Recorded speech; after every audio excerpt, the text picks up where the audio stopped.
네, 하나님의 말씀 마태복음 6장입니다. 계속되는 산상수훈의 우리 6장 숨어서 보시는 아버지께서 갚아주신다 두 번째 기도 시간입니다. 자, 6장 5절에서 8절 우리 한 절씩 교독하시고 8절 같이 읽습니다.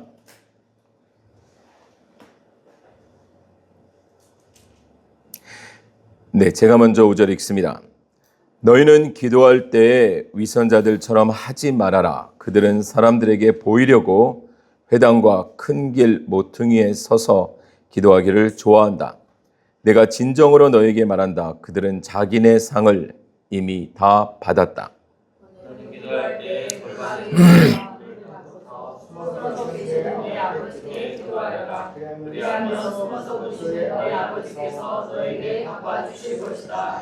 너희는 기도할 때 이방 사람들처럼 빈말을 되풀이하지 말아라. 그들은 말을 많이 하여야만 들어주시는 줄로 생각한다.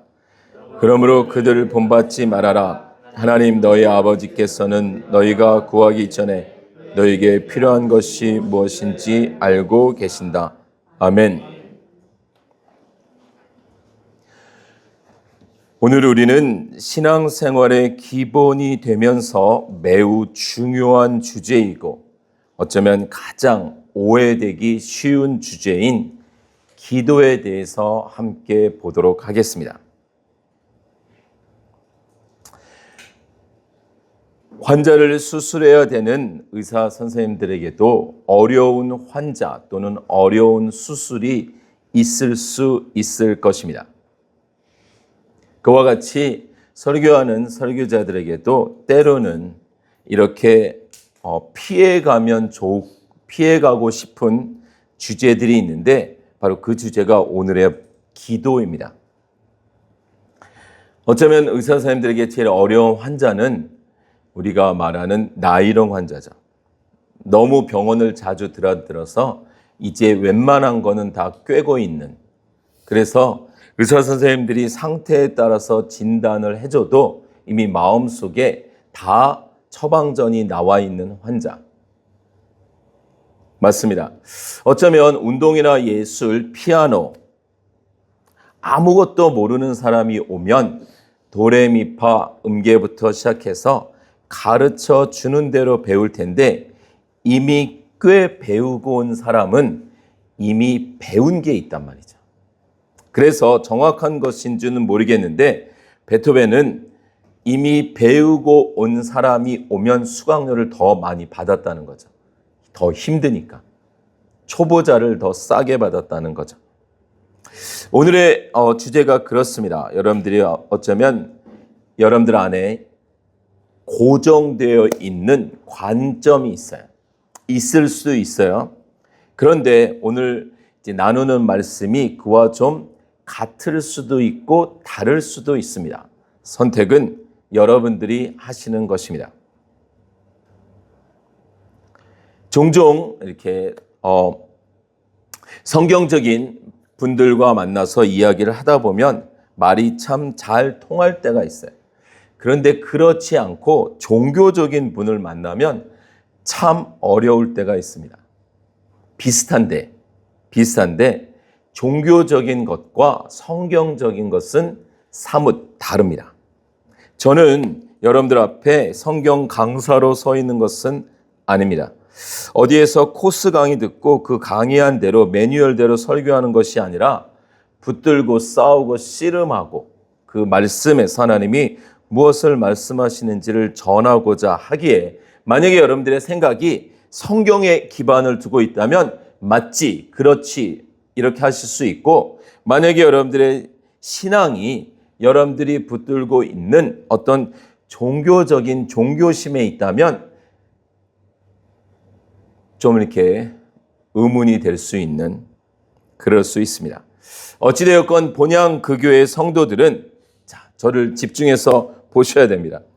원스토리든 성경 훈련반이든 시초성말 훈련이든 말씀 사경이든 주일 설교든 거기에 머무르시면 절대로 안 됩니다.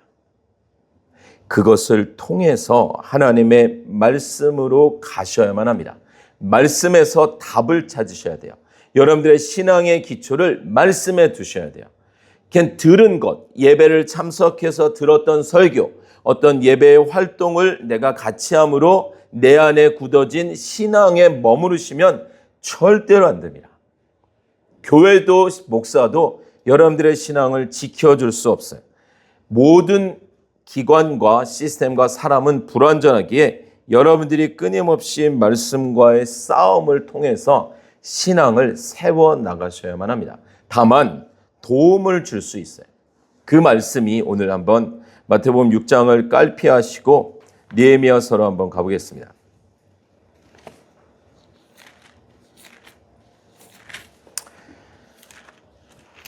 느헤미야서 8장입니다. 느헤미야서 8장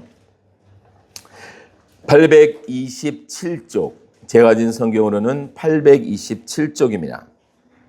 구약성경 느헤미야 8장 3절 제가 먼저 한번 읽습니다.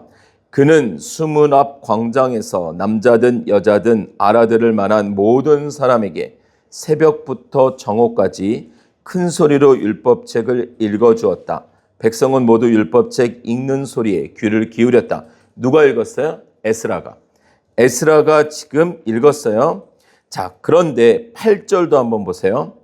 하나님의 율법책이 낭독될 때 그들이 통역을 하고 뜻을 밝혀 설명하여 주었으므로 백성은 내용을 잘 알아들을 수 있었다. 백성은 율법의 말씀을 들으면서 모두 울었다.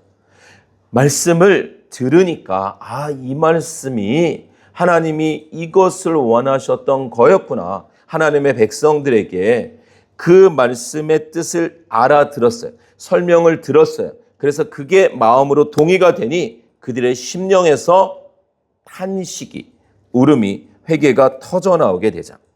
자, 여러분들에게 이 시간은 바로 그런 시간이 될 수 있습니다. 그러나 그 이후에 여러분들은 끊임없이 말씀을 붙드셔야만 합니다. 종교심, 종교적 사고 안에 갇혀서는 안 됩니다. 인간의 종교심에 묻혀버린 복음. 다시 말씀드려볼게요. 인간의 종교심에 묻혀버린 복음. 복음은 분명히 선포되었는데 우리가 그걸 받아들이면서 내 인식 안에, 내 신앙의 틀 안에 가둬버렸어요. 복음이 잘못 전해진 건 아니었는데, 그러니까 내 그 틀이 깨지기 전까지는 우리는 끊임없이 들어도 의사 선생님이 분명히 환자의 상태를 설명해 주는데 내 안에 이미 처방전이 나와 있는 환자는 안 들어요. 피아노를 분명히 이렇게 치라 그랬는데 내 생각에는 저렇게 치는 게 더 좋다 그러면 안 듣는 것처럼, 여러분들 우리가 교회 안에서도 그렇고 선교지에서도 특히 이제 영접 기도 이런 거에 오해가 있어요. 그냥 영접 기도를 하면 이제 복음을 들었다, 역사됐다, 하나님 일하셨다. 맞습니다. 그럴 수도 있는데 아닐 수도 있어요. 그 사람이 영접 기도를 한 것은 그 사람 안에 있는 종교심이 있어요. 저 사람이 저렇게까지 수고하는데 내가 이 정도 반응을 해줘야지. 또는 내가 이 기도를 따라하면 오늘 내가 의료 진료 받으러 왔으니 의료 진료 빨리 받을 수 있겠다. 여러 복합적인, 아니면 헌신. 어떤 사람이 막 이렇게 헌신을 해요. 그럴 때 우리는 때로는 또 오해할 수 있어요. 그 사람이 헌신하는 이유는 뭔가 저 서양 아니면 저 외국 선교사님 아니면 저 목사님을 통해서 내가 내 삶의 어떤 돌파구를 얻기 위한 헌신일 수도 있어요. 헌물도 헌금도 그렇습니다. 성경을 보시면 여러분들 아나니아와 삽비라가 나오죠. 아나니아와 삽비라가 뭐 했죠? 헌금했어요. 그런데 죽었어요. 왜 헌금했어요? 그 앞에 보면 바나바가 자기의 판 땅을 가지고 오면서 사람들의 칭찬을 들어요. 위로의 아들이라는, 바나바의 원래 이름은 요셉이거든요. 자, 그런 상황을 보면서 세상 것을 포기할 수는 없는데 그거를 듣고 싶은 마음. 자, 그런 것. 또 사도행전 8장에 보면 마술사 시몬이 나와요. 우리 한번 8장 볼까요? 사도행전 8장. 우리가 성경이 우리에게 무엇인가를 말하고 있음을 들을 수 있어야 돼요. 자, 사도행전 8장 몇 절이냐면 13절이에요. 13절.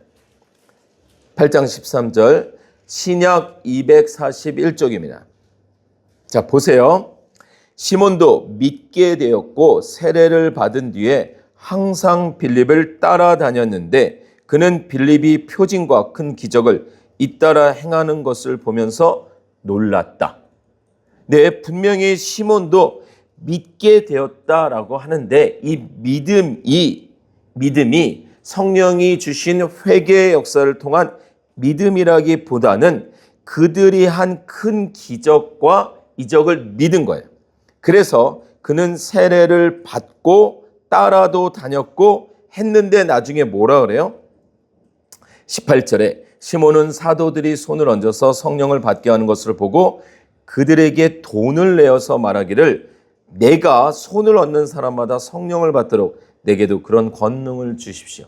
마치 그것으로 이제 자기도 능력을 행하는 자가 되어서 그전에도 마술사 시몬 때문에 많은 사람들이 놀래고 따라다녔는데 더 큰 능력을 보니 이제는 그것까지도 사서 더 큰 능력자가 되고자 하는 마음이 있었단 말이죠. 뭘 말씀드리고 싶으냐면 복음은 정말 말씀을 통해서 하나님이 주시고자 하는 복음은 이 땅의 힘을 놓고 하나님의 나라를 붙드는 거예요. 다음을 보게 되는 거예요. 다음을 믿게 되는 거예요. 그런데 우리의 바램이 이 땅의 것에 있고 여전히 신앙 행위를 해가는 것은 종교심이란 말이에요. 그런데 겉으로 보기에는 너무나 비슷해요. 오해할 수도 있다. 이런 거예요. 거기에 우리의 기도가 들어가는 것입니다. 그러니까 여러분들 신앙생활은 끊임없는 숙제예요. 여러분들이 끊임없이 고민하시고 정말 씨름하셔야 돼요. 저는 교회에서, 저는 목사님에게, 저는 이런 단체에서, 저는 지금까지 이렇게 배웠습니다. 그것은 아무런 답이 안 돼요. 나중에 아무런 변명도 안 돼요. 여러분들이 찾아가셔야 돼요. 때로는 설명할 수 있는 복음도 있지만 설명이 안 되는 게 있어요. 그냥 믿어진 거니까. 그냥 말씀 안에서 믿어졌어요. 근데 이걸 설명하라고 하니 설명이 안 돼요. 또 설명한들 그 설명으로 믿음이 가지 않습니다. 자, 오늘 본문으로 가겠습니다. 마태복음 6장. 자, 마태복음 6장 이제 5절입니다. 잘 들으셔야 돼요. 그동안 예배 시간에 주무셨던 분도 오늘은 주무시면 안 돼요. 주무시다가 잘못 들으면 목사님이 이렇게 말했어요. 그러면 큰일 나는 거예요. 이게 지금 녹화가 되고 있기 때문에 잘 들으셔야 돼요. 자, 5절 제가 한번 읽습니다. 너희는 기도할 때 위선자들처럼 하지 말아라. 그들은 사람들에게 보이려고 회당과 큰 길 모퉁이에 서서 기도하기를 좋아한다. 내가 진정으로 너에게 말한다. 그들은 자기네 상을 이미 다 받았다. 지금 우리는 마태복음 6장을 보고 있어요. 6장 5절, 6절, 7절, 8절. 지금 기도에 대한 예수님의 말씀을 보고 있는데, 자, 보세요. 5절을 자세히 보시면 사람들은 왜 기도할 때 큰 길 모퉁이에 서서 기도하기를 좋아했을까요? 사람들에게 보이고 싶어서. 그럼 왜 사람들에게 보이고 싶었을까요? 사람들에게 칭찬을, 위로를, 격려를, 사람들에게 높임을 받고 싶었던 거죠.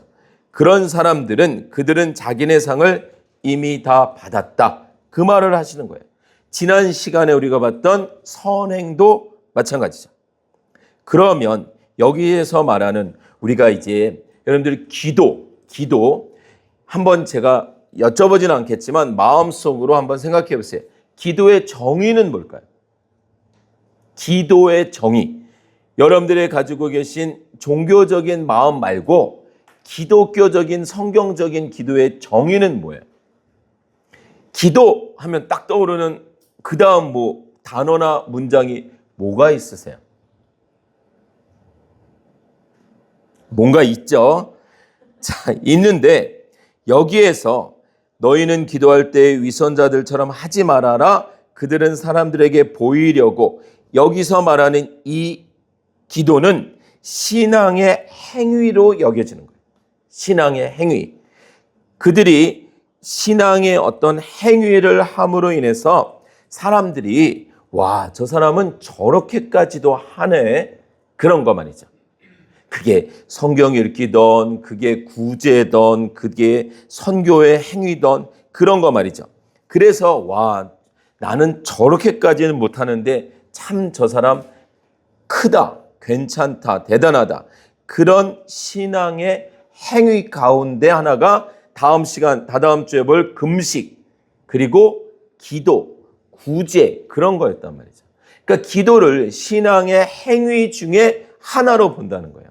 그러니까 우리가 새벽 기도를 한 번도 안 빠진다. 아니면 철야 기도를 했다. 산 기도를 갔다. 그런 거 말이죠. 자, 그러면 6절 보겠습니다. 6절. 너는 기도할 때 이제 예수님이 말씀하시는 거예요. 그들은 그렇게 해. 그들은 그렇게 하는데 그건 아니야. 말씀을 하시면서 그럼 어떻게 해야 되냐면 너는 기도할 때 골방에 들어가 문을 닫고서 숨어서 계시는 내 아버지께 기도하여라. 그리하면 숨어서 보시는 너희 아버지께서 너에게 갚아주실 것이다. 지난주에 선행과 패턴이 같죠. 몰래 하라는 거예요. 몰래 하면 오른손이 하는 일을 왼손이 모르게. 그렇게 몰래 하면 하나님 아버지께서 갚아주실 것이다. 그러면 여기서 6절에서 말하는 기도는 행위라는 게 행위가 아니라는 거예요. 신앙의 어떤 행위, 나를 드러내는 행위, 자랑하는 행위, 그것이 아니라는 거예요. 기도의 정의가 뭘까요? 아마 여러분들의 마음속에 기도는 대화입니다. 기도는 호흡입니다. 기도는 RM입니다. 또 이런 여러 가지가 있었겠는데 만약에 여러분들의 마음속에 기도는 부탁하는 것, 요구하는 것, 알려드리는 것 이런 단어가 생각이 났다면 우리가 한번 생각해 봐야 돼요. 기도는 아뢰는 게 아닙니다. 잘 끝까지 들어보셔야 돼요. 기도는 아뢰거나 부탁하거나 요청하는 개념이 아니에요. 기독교 기도는 다른 종교, 다른 이방신, 다른 여타 기독교 외 다른 종교의 기도는 그거예요. 아뢰는 거예요. 신앙의 행위를 통해서 그들이 붙들고 있는 어떤 존재에게 나의 상황과 형편을 알려주는 거예요. 알려줘서 마침내 내가 원하는 것을 받아내는 거예요. 그런데 그거는 종교적인 마음이지 우리 기독교, 우리가 믿는 하나님, 예수 그리스도의 십자가로 구원받은 우리가 갖는 개념은 아닙니다. 우리가 갖는 개념의 기도는 교제예요, 교제. 하나님과 교제하는 거예요. 부모님이 자녀들과 하고 싶은 건 대화죠. 대화를 한다는 건 그냥 말을 썩는다가 아니라 교제하는 거예요. 오늘 학교에서 무슨 일이 있었는지 또 어떤 게 좋았는지 그걸 이렇게 소근소근 구구절절 얘기해주면 부모님이 좋아요. 왜요? 부모님으로 인정하기 때문에 대화를 하는 거잖아요. 그런데 오자마자 그냥 방으로 들어갔어요. 밥 먹을 때만 나왔어요. 왠지 막 와서 살갑게 막 어리광을 부릴 때는 어느 때예요? 용돈이 필요할 때. 그런 때만 하는 것이 아니라 그런 요구사항만이 아니라 어떤 교제하는 것. 그래서 우리가 생각해야 될 기도는 구함이 아니라는 거예요. 구함이 아닌, 요구함이 아닌 순종에 대한 헌신이다. 그래서 다시 6절 보는 거예요. 너는 기도할 때 어디에 들어가라고요? 조용히 아무도 모르는 골방에 들어가서 숨어서 계시는 내 아버지께 대화를 해라 라는 거예요. 그러면 하나님은 꼭 그렇게 골방에서 얘기해야만 들으실까요? 아니죠. 아니죠. 하나님은 이미 우리가 기도하기 전에 우리의 필요를 아신다 이렇게 말하잖아요. 6장 7절 보세요. 자, 우리 한번 다 같이 한번 읽습니다. 시작. 너희는 기도할 때 이방 사람들처럼 빈말을 되풀이하지 말아라. 그들은 말을 많이 하여야만 들어주시는 줄로 생각한다. 이건 지금 7절은 핵폭탄과 같은 선언이에요. 핵폭탄 알죠? 핵폭탄. 자, 이방 사람들, 하나님을 아버지라고 부를 수 없는 사람들을 말하는 거예요. 유대인들에게 있어서의 이방인은 유대인 아닌 모든 사람. 그러나 우리 그리스도 안에서 우리에게 있어서의 이방 사람들이란 것은 하나님을 아버지라고 부를 수 없는 사람들. 그들 안에 있는 종교심은 뭐냐면 빈말을 되풀이해야 되는 거. 그러니까 되풀이하고 말을 많이 해야 되는 거예요. 말을 많이 한다라는 건 종교 행위인 거예요. 그러니까 그 안에는 금식도 들어가고 헌물도 헌신도 헌금도 들어가고 지극정성도 들어가는 거예요. 뭔가를 많이 해야 돼요. 그래야 들어주시는 줄로 생각하는 거예요. 이방인들은 하나님을 아버지로 모실 수 없는, 하나님을 아버지로 부를 수 없는, 하나님 아닌 다른 존재를 믿는, 그래서 여러분들이 기억하시죠? 엘리야와 함께 갈멜산 대결을 했던 이방신들, 바알을 섬기는 사람들이 어떤 종교의식을 하죠? 춤추며 난리치며 침묵하니 몸에 피를 내는 그런 자극적인 신앙 행위를 해요. 그게 이방신을 믿는 자들이 뭔가 그들의 존재를 자극하는, 감동 주는. 그래서 심지어 어떻게 해야 되는, 최고의 자극이 뭐예요? 장자를 바치는, 마다들을 번제로 불 가운데로 지나가게 하는 그런 어떤 극한 행동 해야만 그 존재는 들어주시는 거예요. 그런데 우리가 믿는 하나님은 전혀 그렇지 않다는 거예요. 그 종교심을 이렇게 가지고 와서 우리도 하나님께 뭔가 드려야 된다. 자극해야 된다.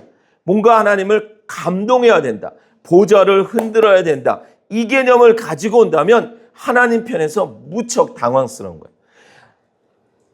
그냥 이모 집에 가서, 삼촌 집에 가서, 아니면 저 먼 친척 집에 가서 뭔가 내가 며칠을 머무르게 됐을 때 만약에 내가 신고 간 운동화가 갑자기 밑창이 떨어질 수 있잖아요. 그때 운동화를 사야 되는데 부탁드리기가 조금 불편해서 괜히 가서 설거지 막 하고 괜히 가서 막 방 청소 다 해놓고 왜 이랬어? 사실은요, 이렇게 접근하는 건 부모님 아닌 딴 불편한 집에 갔을 때, 부모님은요 그냥 운동화 이렇게 보여드리면 되지, 알아서 사주실 거란 말이죠. 거기에다가 부모님 앞에서 막 괜히 청소하고 설거지하고 막 안 하던 짓 잔뜩 해가면서 뭔가를 부탁하면 속으로 이제 부모님이 의심스러운 거죠. 얘가 사고를 쳤구나. 뭔가 난리를 밖에서 뭔가 딴 불편함이 생기게 되는 거죠. 6장 8절. 그러므로 그들을 본받지 말아라. 성경이 명백하게 말하고 있어요. 그런 신앙의 행위로 나를 자극하려고 하지 마. 그게 아니야. 하나님 너희 아버지께서는, 여기서 분명히 그냥 하나님께서는 이러셔도 되는데 하나님은 너희의 아버지야. 물론 사람마다 아버지에 대한 어떤 개념을 딱 주면 불편한 사람도 있을지 모르겠어요. 아버지한테 맨날 혼났던, 아니면 뭐 이제 여러 가지. 그러나 우리가 알고 있는 일반적인 아버지, 하나님 너희 아버지, 그분은 너희가 구하기 전에 너희에게 필요한 것이 무엇인지를 알고 계신다. 이거는 어마어마한 선언이고 선포인 거예요. 하나님이 우리의 아버지이신 것도 놀라운데 그분은 우리가 어떤 것이 필요한지를 알고 계신다는 거예요. 그런데 그 하나님이 알고 계시는데 일부러 안 주시거나 일부러 숨겨놓으시거나 일부러 어떤 지극정성의 신앙 행위를 바라신다면 그분은 우리가 믿는 하나님과 다른 하나님, 우리 안에 있는 어떤 종교심과 결부시킨 하나님, 성경에서 말하는 하나님이 아닌 하나님이 되는 것입니다. 하나님이 내 필요를 아신다는 것을 믿고, 오늘 우리가 불렀던 찬양의 가사들이 그냥 오늘의 메시지예요. 진짜 가사대로만 살면 되는데, 하나님이 내 필요를 아신다는 것을 믿고, 하나님이 내 필요에, 잘 들으셔야 돼요. 하나님이 내 필요를 아신다는 것을 믿고, 두 번째는 하나님이 내 필요에 적절히 행하시고 심지어 앞서 행하신다는 것을 믿는 것이 기독교입니다. 다시요. 하나님이 내 필요를 아시고, 여기 나와 있잖아요. 그리고 내 필요에 적절히, 적당히, 적절한 때 적합한 방법으로 행하실 것을 믿는 것이 기독교예요. 못 믿으니까 우리 아이들이 부모님에게 언제 짜증내요? 언제 뗐어요? 언제 막 울면서 막 그래요? 자기 뜻대로 부모님이 안 해줄 때, 아이들의 눈높이에선 요게 원함인데 부모님이 살아온 인생에서는 그게 아닐 때, 뜻대로 안 될 때와 못 믿을 때, 분명히 그게 맞아요. 아이의 뜻과 부모님의 뜻이 맞아서 해준다라고 했는데도 그걸 못 믿는 거예요. 자꾸 물어보는 거죠. 정말 내일 소풍에 김밥 싸줄 거냐고. 옛날에 저희 어렸을 때는 그 김밥 거기다 사이다까지 하나 딱 더해지면 금상첨화인데 가끔 안 사주셨거든요. 정말 사주실 거냐고. 그 머리맡에 놓고 아니면 손으로 붙잡고 자야 마음에 편하지. 정말 사주신다 말해놓고서 가끔 그 다음날 안 사주셨거든요. 그러니까 못 믿으니까 잠을 못 자는 거죠. 우리 하나님은 분명히 다른 분이십니다. 여러분들, 기도라는 주제를 놓고 우리가 정말 진지하고 심각하게 생각해 봐야 돼요. 제가 쓴 기도의 책에도 마찬가지지만 여러분들이 신앙에 고민을 하지 않고 어떻게 글로 다 표현할 수 없으니 자칫 잘못 읽으면 그러면 기도를 하지 말라는 것인가? 사실은 맞습니다. 기도하지 마세요. 이렇게 말해놓고서 또 얼마나 큰 후폭풍이 닥칠지. 기도하지 말고 믿으세요. 그런데 하나님과 나와의 관계에서 이 사이에서 범죄하지 마세요. 그러니까 하나님이 우리를 위해서 아시고 행하시는데 안 하실 때는 언제다? 우리가 하나님이 기뻐하지 않는 생각과 말과 행동을 할 때. 그때 멈춰 있는 거거든요. 그러므로 우리는 하나님의 자녀들은 잘 들으셔야 돼요. 내가 하나님의 자녀로서 하나님이 무엇을 원하시는지 끊임없이 말씀을 통해서 알아가야 될 의무가 있습니다. 그리고 그 의무에 순종해야 돼요. 그러니까 하나님을 알고 우리 하나님이 이걸 원하시는구나, 이걸 원하지 않으시는구나를 알고 거기에 순종하는 거예요. 근데 이거 내가 해야 될 의무, 하나님을 알아가는 일, 하나님이 뭘 원하시는지 원하시지 않으시는지는 관심이 없고 내 원함에만 관심이 있어요. 내 원함. 그러니까 어떻게 하면 그 하나님을 아니면 신앙 행위를 해서 이 내 원함을 이루어낼까? 여기에만 관심이 있으면 그것이 1살, 2살, 3살, 4살, 5살까지는 봐주죠, 우리. 5살까지는 엄마 아빠의 뜻과 상관없이 그냥 내 원함만 주장하는 건 그냥 어리광이라고 해요. 그런데 10년, 20년, 20살, 30살 넘어서까지도 그런다면 큰일 나는 거죠. 그래서 우리는 정말 하나님을 알고 그분의 원하심에 우리가 순종해서 나아가면 우리가 믿는 하나님은 이미 우리의 앞과 뒤, 우리는 시제에 갇혀 있어요. 시제. 과거, 현재, 미래라는 시제. 그러나 하나님은 시제가 관계가 없는 영원토록 영원하신 분이니까 그분은 우리의 과거, 현재, 미래를 다 아시기에 우리에게 가장 적절한 필요가 뭔지를 아신단 말이에요. 그분은 그 일을 성실히, 완전히, 완벽하게 영원 전부터 영원 후까지 하고 계시는 분이에요. 우리는 그 하나님을 믿는 거예요. 여러분들 우리가 왜 기도할까요? 왜 많이 기도할까요? 못 믿으니까 기도하는 거죠.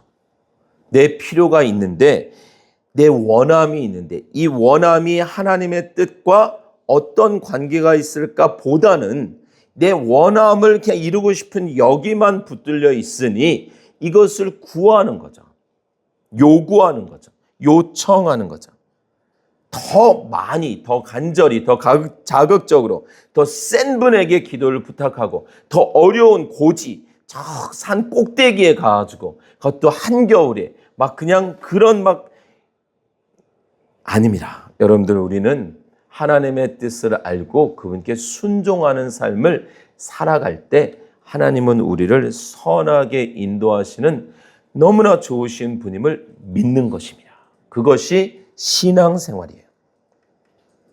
자, 기도는 아뢰어 하나님의 도움을 받는다 보다는 소통하고 하나님과 관계하는 거예요. 그래서 제가 쓴 책에 6화 원칙으로 기도 이야기를 했잖아요. 첫 번째는 기도하는 나는 누구인가? 여러분들 우리가 상당히 나라는 존재를 모르고 있어요. 그냥 세상적인 기준, 어떤 외모, 소유, 아니면 뭐요? 세상 지위? 이런 기준을 가지고 나를 평가해요.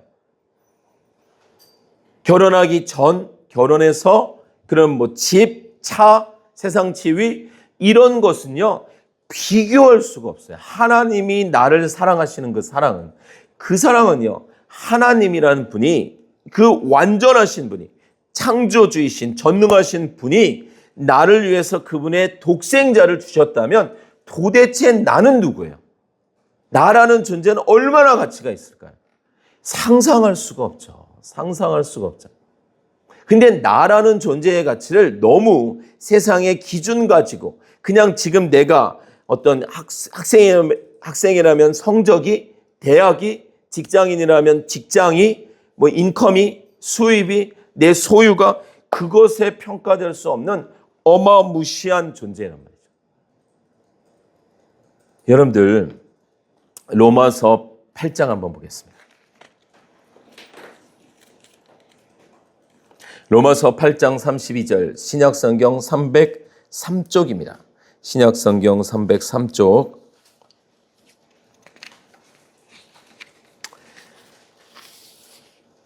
자, 로마서 8장 32절이에요. 32절.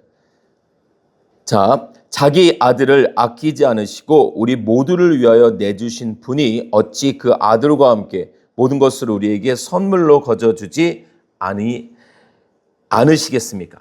아들을 주셨는데 그러면 우리가 기도할 때 하나님이 나의 상황과 형편을 모르시기 때문에 알려드려야 될까요? 아니면 하나님이 나의 상황과 형편을 아시는데 지금 그것을 어떻게 해결하는지 우리가 더 잘 알고 있기 때문에 그것을 알려드려야 될까요? 아니요. 그것을 알려드려야 아는 존재는 저 바깥에 있는 존재고 우리의 하나님은 이미 창세 전에 우리를 품으시고 모든 걸 끝내신 분이에요. 우리의 행위에 의해서 우리가 뭘 하고 안 하고에 따라서 하나님의 일이 이루어지는 게 아니라 그분 자체로 완전하신단 말이에요. 자, 그래서 바울은 이렇게 기도를 합니다. 에베소서 3장. 바울이 아무리 바울 서신을 뒤져봐도 신약성경 378쪽인데 아무리 뒤져봐도 바울이 이 땅에 어떤 것을 위해서 기도한 적이 없어요. 기도해 준 적도 없고. 자, 한번 보세요. 378쪽 바울이 이렇게 기도합니다. 14절 잘 보셔야 돼요. 여러분들 신앙을 부디 하나님의 말씀에 세우셔야 돼요. 여러분들이 그냥 듣고 싶은 말만 이렇게 듣고 여러분들이 그리고 싶은 하나님을 그리거나 여러분들이 세우고 싶은 신앙을 세우시면 큰일 납니다.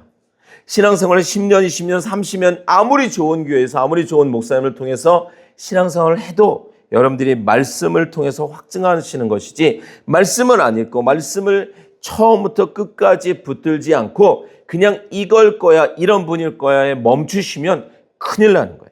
자, 바울은 이렇게 기도합니다. 14절. 그러므로 나는 아버지께 무릎을 꿇고 빕니다. 뭐라고 이렇게 간절히 무릎을 꿇었을까요? 아버지께서는 하늘과 땅에 있는 각 족속에게 이름을 붙여주신 분이십니다. 아버지께서 그분의 영광의 풍성하심을 따라 그분의 성령을 통하여 여러분의 속사람을 능력으로 강건하게 하여 주시고, 자, 믿음으로 말미암아 그리스도를 여러분의 마음속에 머물러 계시게 하여 주시기를 빕니다. 예수 그리스도가 여러분들의 마음속에 머물러 계시게 하여 주시기를 빕니다. 여러분이 사랑 속에 뿌리를 받고 터를 잡아서 모든 성도와 함께 여러분이 그리스도의 사랑의 너비와 길이와 높이와 깊이가 어떠한지를 깨달을 수 있게 되고 지식을 초월하는 그리스도의 사랑을 알게 되기를 빕니다. 한마디로 말하면 하나님의 크심이, 그분의 사랑이, 예수 그리스도가 어떤 분이신지 그걸 좀 알아먹으라는 거예요. 그걸 모르니까 우리가 이렇게, 여러분들 기도하실 때 은혜 받아서 우시는 것은 괜찮지만 속 터져서 우시면 안 돼요. 아이들이 그냥 엄마 하면 다 되는 거를 막 운다고 막 떼쓴다고 더 잘 들어주는 건 한두 번. 그 다음부터는 맞는 거예요. 그러니까 여러분들 우리는 정말 믿음으로 하나님 앞에 나아가야 됩니다. 바울이 말한 것처럼 그 깊이와 너비와 높이와 이 폭이, 그 예수 그리스도의 사랑이 어떠한지를 알게 된다면 우리의 삶이요 180도로 달라질 수 있습니다. 뭘 더 가지고 더 누리고 더 높아지고가 아니라 그분의 사랑 안에 풍성하게 거할 수 있어요. 그러면 정말 우리의 신앙생활이 훨씬 달라질 수 있습니다. 여러분들 우리가 다시 한번 정립하셔야 돼요. 그래서 아까 말씀드린 것처럼 내가 누구인지를 아셔야 우리의 기도가 달라져요. 내가 누구인지 정말 주워왔을까? 엄마가 가끔 왜 다른 아이들은 엄마의 여기도 아빠의 여기도 이렇게 닮았는데 너는 왜 아무 데도 안 닮았을까? 이렇게 농담 한마디 한다든지. 그때 말이야. 그 비 오는 날 그때 밖에서 누가 문을 두드리고 바구니가 하나 있었는데 말이야. 이거 참 이렇게 말했을 때 왠지 가끔 엄마가 나만 구박하는 것 같으면은 나는 진짜일까 아닐까 막 이런 생각 가져가지고 그래서 내 운동화는 안 사주셨구나 이렇게 가면 안 된다니까요. 우리는 진짜 하나님의 자녀임을 말씀을 통해서 확증하시고 나를 위해서 예수 그리스도가 죽어주신 거에 대한 그 크신 은혜를 깊이 묵상하고 안다면 지금 이 땅에서 내가 조금 뭘 가지고 안 가지고 누리고 안 누리고는 비교할 수 없는 거예요. 그리고 그 하나님이 그 하나님이 누구신지 정말 그 하나님의 크심과 넓이를 안다면 지금 내 삶 속에서 이루어지는 일에 좌지우지 된다? 이건 있을 수가 없어요. 하나님을 아셔야 됩니다. 하나님이 어떤 분이신지를 더 열심을 내서 아셔야 돼요. 그런데 우리는 내가 누구인지도, 내가 어떤 존재인지도, 나를 부르신 하나님이 어떤 분이신지도 너무 피상적으로 알고, 그냥 종교심 정도로 알고, 그저 내가 원하는 것은 무엇을 받을까? 어떻게 받을까? 여기에만 관심을 갖는다면 참 부모님 속을 터지게 만드는 거죠.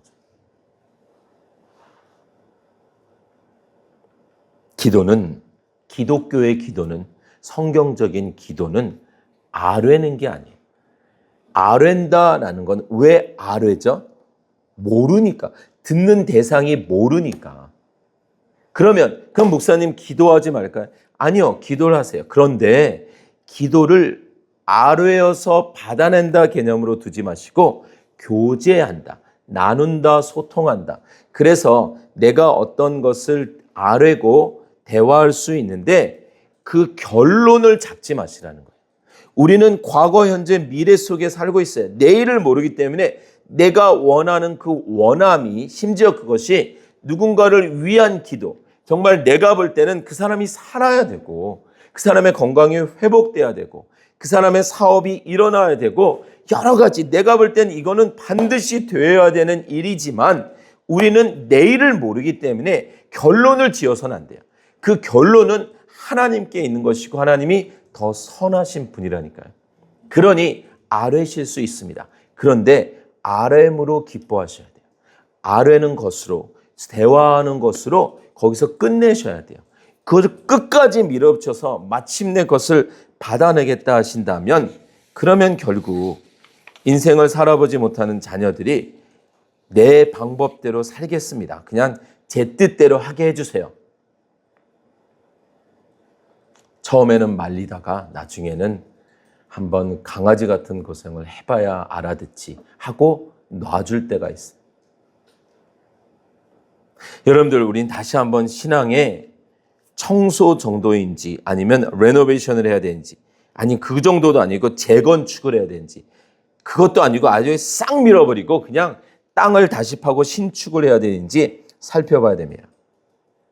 기도는 하나님의 자녀가 하나님 아버지와 교제하는 신앙의 이름인 거예요. 자신의 마음과 뜻을 아뢰고 하나님의 뜻을 구하고 순종하겠다라는 정말 신앙의 아름다운 신앙의 동행인 것이지 이 땅의 삶을 내가 한번 살아보겠으니 이 내가 세운 계획, 내가 세운 원함, 내 형편과 상황을 내가 플랜을 짜서 하나님께 드리고 이미 결제 도장 그것은 내가 찍고 드리고 시기와 방법까지 다 정해서 어떻게 하면 그것을 속전속결로 받아낼지 연구해서 어느 산으로 가야 되고 어느 기도원으로 가야 되고 어떤 분에게 기도를 부탁해서 마침내 받아내야 되는 심지어 그것을 이용해서 정말 내 기도는 좀 세다. 내 기도는 하나님이 더 잘 들어주신다. 이런 말로 현혹해가지고 정말 무지한 사람들을 현혹하는 큰일 나는 것입니다. 그럴 수 없습니다. 그러면 우리가 이제 성경을 읽다 보면 이런 구절에 봉착하게 되죠. 야고보서 5장입니다. 그래서 여러분들 늘 제가 정말 간절히 부탁드리는 건 성경은 창세기부터 계시록까지를 다 반복해서 쉬지 말고 평생토록 읽으셔서 하나님의 중심이 무엇인지를 아셔야지 그렇지 않으면 한 구절, 한 단어, 한 문장에 묶여버리면 그것만 묵상하게 되면 큰일 날 수 있어요. 자, 야고보서 5장에 보면 13절에서 15절 이런 내용이 있습니다. 신약성경 452쪽이죠. 여러분들 가운데 고난을 받는 사람이 있습니까? 그런 사람은 기도하십시오. 즐거운 사람이 있습니까? 그런 사람은 찬송하십시오. 여러분 가운데 병든 사람이 있습니까? 그런 사람은 교회의 장로들을 부르십시오. 그리고 그 장로들은 주님의 이름으로 그에게 기름을 바르고 그를 위하여 기도하여 주십시오. 믿음으로 간절히 드리는 기도는 병든 사람을 낫게 할 것이니 주님께서 그를 일으켜 주실 것입니다. 목사님 보세요. 이렇게 기도하면 낫게 해 주신다고 하잖아요. 그러면 성경에 다 나왔나요? 바울은 자신의 몸의 가시를 위해서 3번 기도했으나 그 바울은요 죽은 사람도 살렸다니까요. 그런데 바울의 기도는 거절되었어요. 심지어 바울은 디모데의 위장병을 위해서 고쳐주지 못했어요. 그냥 포도주, 약을 써라 할 정도밖에 안 됐어요. 심지어 디모데후서 4장에 보면 드로비모라는 사람이 있는데 그가 병들었는데 바울이 해줄 수 있는 게 없었어요. 여러분들 우리는요 내 기도에 의해서가 아니라 내 기도를 통하여라는 것을 꼭 기억하셔야 돼요. 하나님의 뜻은 이쪽에 있는데 우리는 그 선하시고 온전하신 뜻을 몰라요. 근데 내가 기도함으로 그것을 바꾼다, 조정한다, 변형한다 이렇게 생각하면 큰일 나는 것입니다.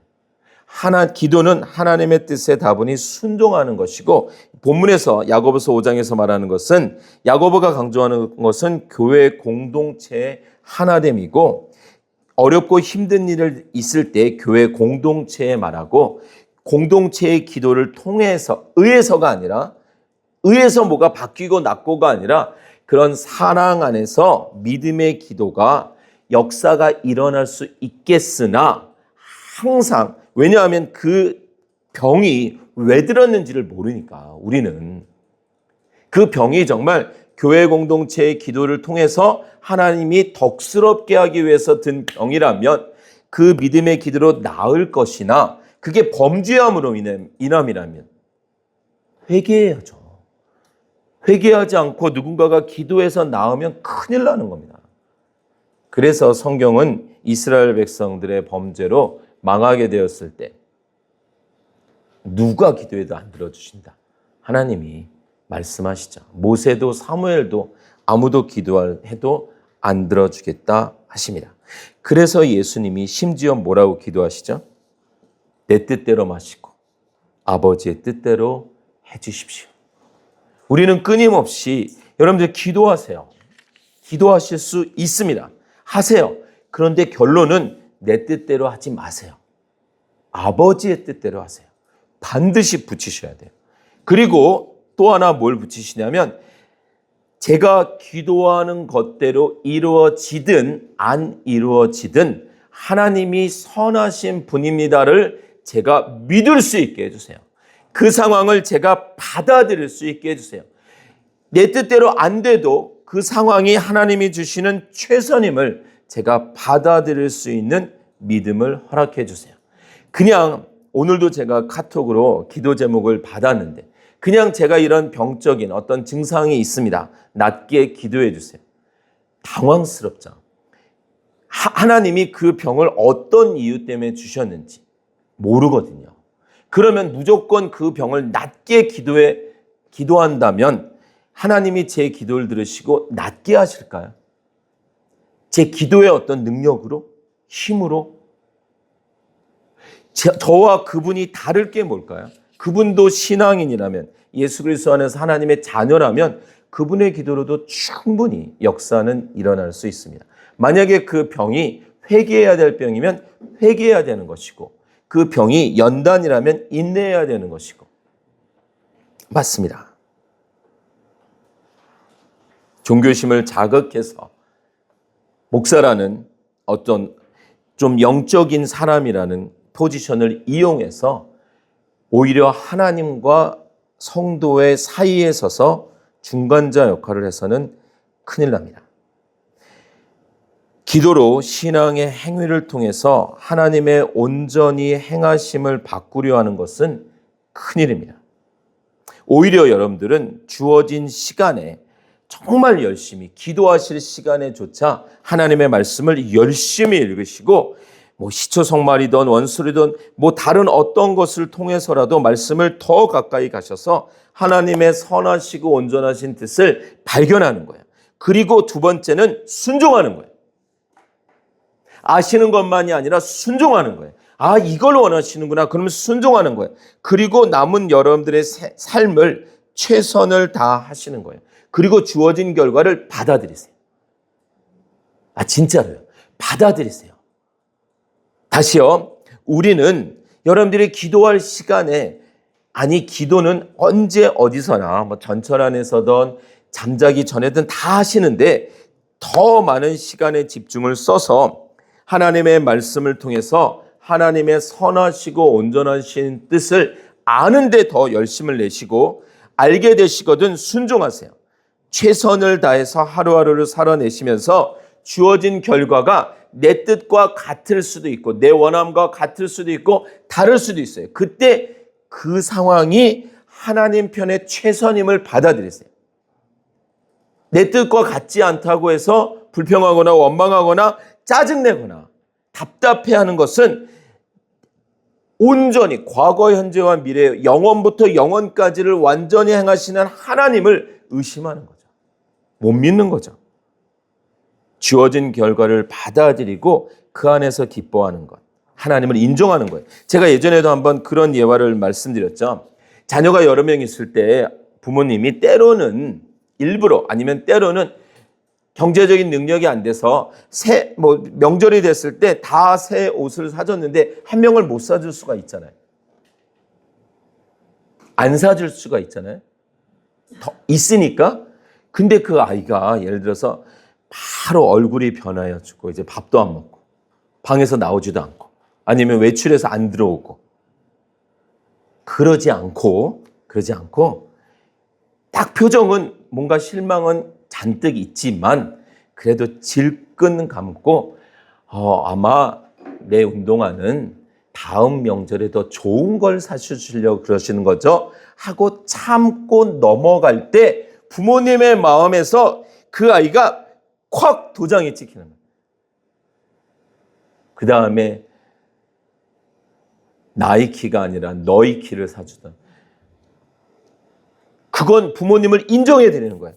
부모님은 나를 분명히 사랑하시고 나는 분명히 부모님의 자녀이고 부모님은 뭔가 이유가 있다는 것을 인정해 줄 때 감정적인 충돌은 있어도 그때 비로소 부모님은 너는 내 자식이구나. 그러는 거죠. 그러므로 오늘의 결론입니다. 말씀을 읽고 연구하고 말씀과 신앙 그 깊이로 들어가면서 여러분들도 신앙의 씨름을 꼭 하셔야 돼요. 절대로 목사를 의존해서도 교회를 의존해서도 어떤 신앙 훈련을 의존해서도 안 됩니다. 어떤 책에 써 있다고 말하지 마세요. 어떤 강의를 들었다고도 하지 마세요. 끊임없이 하나님을 아시는 일과 그 열심에 고분분투하세요.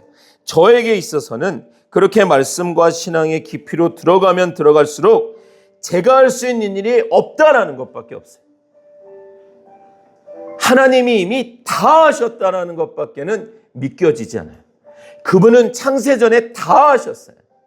표현하잖아요. 지금 우리 사는 세상 속에서 전쟁이 여기저기 일어나고 우리나라에 이 모양 저 모양이 이렇든 저렇든 하나님이 모르시는 일은 아무것도 없어요.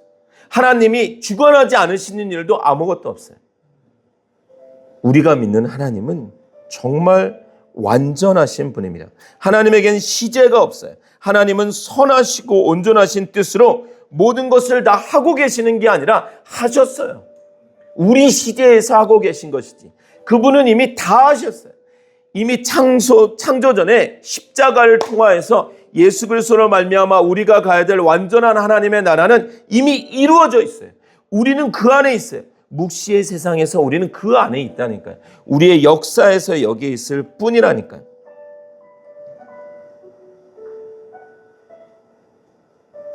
우리가 어떤 신앙의 행위를 한다고 해도 사실 달라질 것은 아무것도 없습니다. 달라질까요? 우리가 뭘 보탤 수 있을까요? 욥기서를 보면 우리 보세요. 여러분들 꼭 신앙생활은 말씀으로 하셔야 됩니다.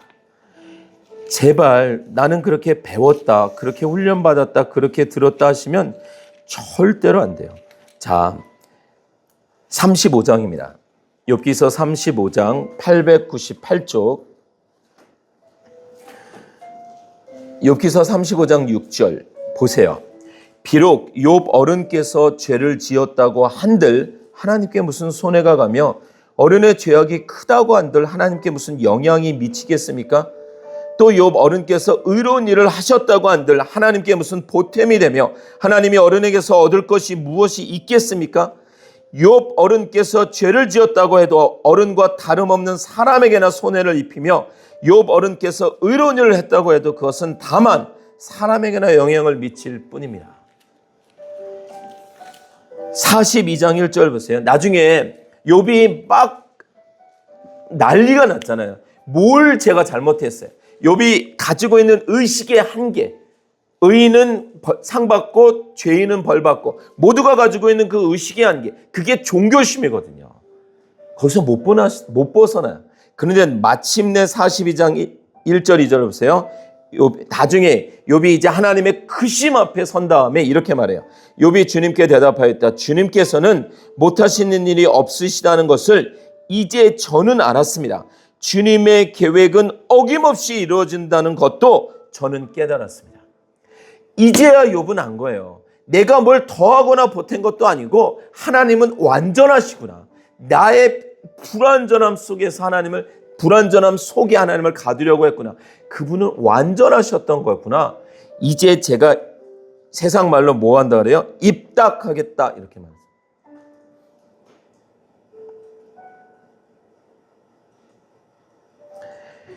깨닫지도 못하면서 함부로 말을 하였습니다. 여러분들 정말 우리는요 받아들이셔야 돼요. 기도하시되 받아들임을 전제로 기도하셔야 돼요. 못 받아들임을 전제로 내가 기도한 대로 돼야 돼요? 아니라는 거예요. 이건 어마무시한 교만이에요. 기도하세요. 그러나 받아들이세요. 그리고 누리세요.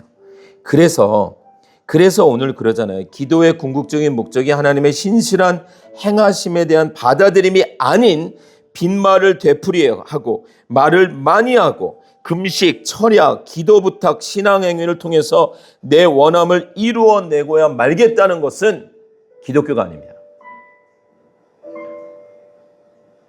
기독교가 아닙니다. 그것은 다른 종교예요.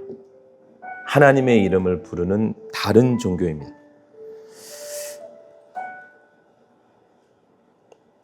우리 전도서 8장 보고 마치겠습니다.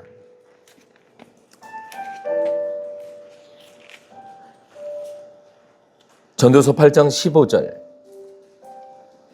1091쪽입니다. 반복되는 말씀을 드려서 너무 죄송하지만 신앙은 꼭 말씀 위에 세우셔야 합니다. 누구의 가르침도 누구의 책도 누구의 강의도 아닌 여러분들이 싸워서 결론을 내셔야 돼요. 8장 15절 나는 생을 즐기라고 권하고 싶다. 사람에게 먹고 마시고 즐기는 것보다 더 좋은 것이 세상에 없기 때문이다. 그래야 이 세상에서 일하면서 하나님께 허락받은 한평생을 사는 동안에 언제나 기쁨이 사람과 함께 있을 것이다. 여러분들 이 말을 성경 전체에서 보지 않으시면 오해하시게 되는 거예요. 그냥 막 살아라. 이게 아니라 하나님을 받아들인 자들이 이렇게 살 수 있다는 거예요. 먹고 마시고 즐기는 것보다 나에게 주어진 지금의 양식, 지금의 시간, 지금의 즐거움을 그걸 기뻐하라는 거예요. 하나님께 허락받은 한평생을 사는 동안에 기쁨과 함께 가라는 거예요. 왜요? 하나님이 동행하시는 아버지 하나님이 동행하시는 자녀이니까 그분으로 그냥 기뻐하라는 거예요. 왜 자꾸 내 주장과 요구와 기도하세요. 그러나 요구하지는 마세요. 기도하세요. 그러나 주장하지는 마세요. 내일 일을 모르는 인생이 무엇을 원할 수 있을까요? 여러분들 기독교의 기도는 절대로 RM이 아닙니다. 하나님과 동행하는 것입니다. 우리 그 마음 가지고 한번 같이 기도하기로 합니다.